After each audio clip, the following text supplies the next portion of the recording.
Juan Vicente Gómez nació en La Mulera, estado Táchira, en 1859 y murió en Maracay en 1935. Su periodo presidencial estuvo comprendido desde 1908 hasta 1935. Este presidente era analfabeta, no sabía ni leer ni escribir. Llegó a la presidencia el 19 de diciembre de 1935 por un golpe de Estado contra el gobierno de Cipriano Castro, siendo presidente provisional y su compadre.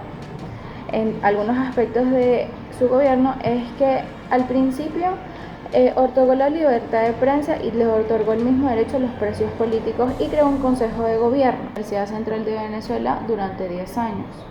Y prolongó el periodo presidencial a 7 años, siendo sus periodos presidenciales de 1915 hasta 1921, de 1922 hasta 1929 y de 1930 hasta 1935. Él falleció en el poder, se dice que por cáncer de próstata. Bueno, aquí hay Lertor. La generación del 28 es conocida como el grupo de estudiantes universitarios venezolanos que protagonizaron en el Carnaval Caraqueño en 1928 un movimiento de carácter académico y estudiantil que derivó en un enfrentamiento con el régimen de Juan Vicente Gómez. Esta actividad política, desatada en 1928 con protestas y discursos políticos cargados de ideas liberalistas, llevó a centenares de estudiantes a la cárcel de La Rotunda y al castillo de Puerto Cabello. Al poco tiempo de la liberación de los estudiantes, se produce un acercamiento entre algunos de ellos, donde se encontró involucrado el hijo de Eleazar López Contreras, el cual fue controlado por Eleazar López Contreras. Este fue el primer movimiento exitoso de masas en la historia política de Venezuela. De este grupo surgieron los líderes que empezaron a organizar las nuevas agrupaciones políticas que constituían en el futuro instrumentos de la lucha política contra el gobierno de Gómez. El presidente Eleazar López Contreras fue el primero que se dirigió directamente al pueblo y fue a través de la radio para anunciar la reducción del periodo presidencial de 7 a 5 años.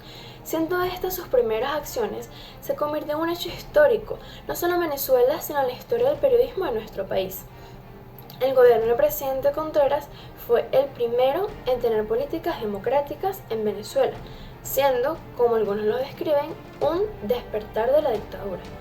Entre los aspectos de este gobierno está la agregación de la Ley del Trabajo en 1939, el Instituto Pedagógico de Caracas en 1937, el Cuerpo de Bomberos, la Guardia Nacional y diversos ministerios. También el Banco Central de Venezuela, que fue con la finalidad de descentralizar la emisión de billetes y monedas. También hizo un plan de gobierno llamado Programa de Febrero, donde solucionaba problemas como la salud, la educación y la agricultura. Pero también tenía propuesto el cambio en la Constitución para reestructurarla acorde a las nuevas políticas, cuando en realidad la modificó con el fin de que sirviera de represalia para sectores de la izquierda y comunistas. Luego de la muerte de Juan Vicente Gómez el 17 de diciembre de 1935, a pesar de los planes que tenían los familiares de Gómez, López Contreras fue electo como presidente encargado para sustituirlo hasta el 19 de abril de 1936, cuando el Congreso lo elige como presidente constitucional para el periodo de 1936 hasta 1943. Una de las primeras acciones que él tomó al entrar al poder fue anunciar a la población a través de un mensaje radial su deseo por reducir el periodo presidencial de 7 a 5 años y prohibir la reelección para ejercicio inmediato siguiente, lo cual quedó sancionado en la reforma a la Constitución Nacional del 16 de julio de 1936. En 1908 el panorama político había cambiado. Gómez ejercía la presidencia desde 1908, gracias a un golpe de Estado, y Castro se hallaba exiliado. Un accidente convenció a Gómez de que López no era partidario de Castro, invitándolo así a unirse a una rebelión. Ante esto, Gómez rehabilitó a López, lo asciende coronel y lo designa comandante interino del batallón Rivas. López regresó a Caracas en 1930, donde fue nombrado por Gómez como jefe del Estado Mayor General interino. Y al morir Gómez el 17 de diciembre de 1935, López fue designado encargado de la presidencia de la República hasta el 19 de abril de 1936. En su gobierno decretó la libertad de los presos políticos, invitando así a quienes permanecían en el exilio a regresar al país. También restableció la libertad de prensa. Al principio de su presidencia enfrentó dos grandes crisis en su gobierno. También cabe destacar que se realizaron muchas obras de diversos aspectos, casi todas de largo alcance. Entre estas, la creación del Banco Central de Venezuela y la Guardia Nacional. Isaías Medina Angarita nació en San Cristóbal el 6 de julio de 1897 y murió en Caracas el 15 de septiembre de 1953. Fue un político y militar venezolano que desempeñó los cargos de ministro de Guerra y Marina entre 1936 y 1941, bajo la presidencia del general Eliezer López Contreras, y tomó el cargo como presidente de la República desde 1941 hasta 1945. A pesar de que fue elegido para el periodo 1941-1946, no terminó su mandato presidencial, ya que fue derrocado por un golpe de Estado. Medina llegó a la presidencia arrastrando una leyenda negra acerca de sus simpatías por el fascismo y de su inclinación por Benito Mussolini, que lo acompañó durante los años en que había sido ministro de Guerra y Marina. Debido a estos antecedentes, existía el temor de que la elección de Medina como presidente significara un retroceso en la evolución política desde la muerte de Juan Vicente Gómez en diciembre de 1935.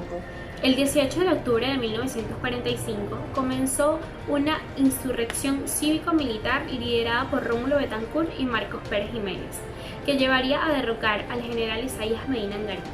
Se produjo la finalización de una etapa de nuestra historia política, iniciada el 22 de octubre de 1899 con la llegada de los andinos al poder, y esto significó el comienzo de otra.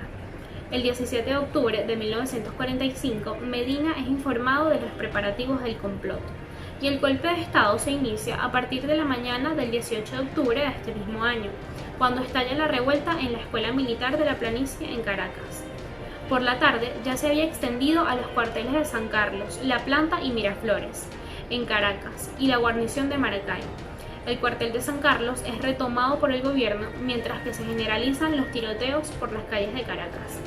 En la noche del 18 de octubre, al analizar la situación, el presidente Medina Angarita se niega a atacar la escuela militar por temor a provocar la muerte de los cadetes, muchos de los cuales habían sido sus alumnos años atrás. Por la mañana del 19 de octubre, las noticias de que la aviación y la plaza de Maracay se encontraban en manos de los grupos alzados y de que el cuartel San Carlos había sido tomado por grupos de civiles, determinan la decisión del presidente Medina Angarita de rendirse.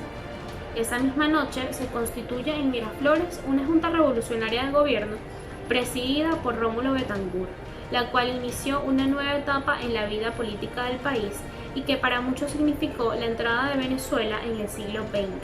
Esto ocurrió a solo meses de concluida la Segunda Guerra Mundial. El triunfal movimiento del 18 de octubre de 1945 sustituye al gobierno de Isaías Medina Angarita, llamada Junta Revolucionaria de Gobierno, que era constituida por 5 civiles y 2 militares. Los civiles eran Rómulo Betancourt, Raúl Leoni y Luis Beltrán Prieto Figueroa, todos dirigentes de Acción Democrática.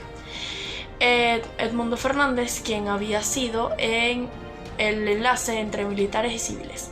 Los 2 militares fueron Carlos Delgado Chalbaut y Mario Ricardo Vargas.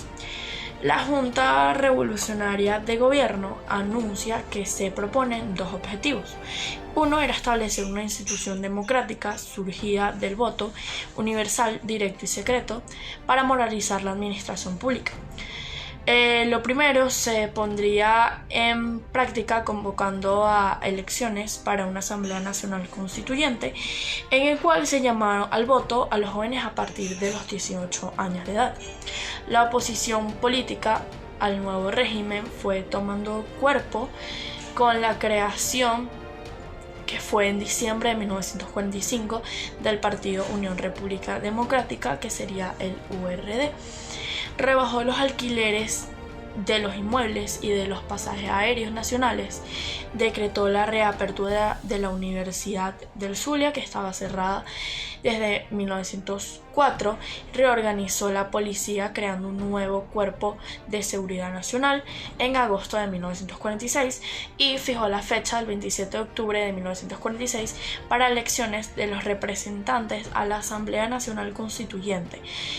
decretó el número 321, dictado a fines de mayo de 1946, acerca de las calificaciones, promociones y exámenes con la educación primaria, secundaria y normal, cuya meta era lograr un